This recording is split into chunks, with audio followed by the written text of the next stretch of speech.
आपके और दादी को ऊपर करूँगा। झंडा घुमा के मारने वाले इमाम साहब। तुम्हें कहाँ जा रही है? इमाम साहब नमाज पढ़ने जा रहा हूँ। नमाज पढ़ने जा रहा? तुझे पता नहीं है इस मोहल्ले में 3 दिन के लिए नमाज माफ हो गई है। माफ हो गई है? हाँ, जाकर बैठ और मोहल्ले करा क्रिकेट मैच खेलेंगे।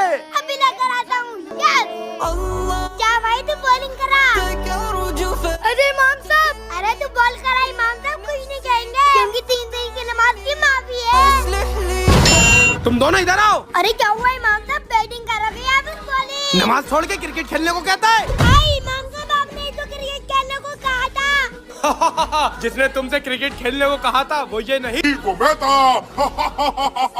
शैतान। मैंने इन बच्चों को नमाज से गुमराह किया था। शैतान इन मासूम बच्चों को भटकाता है। तेरी तो तुम दोनों का अकीदा इतना कमजोर कैसे हो गया? नमाज तो हमारे नबियों पे माफ नहीं हुई तो तुम दोनों पे कैसे हो सकती है? अब तुम दोनों मेरे कहर से नहीं बचोगे।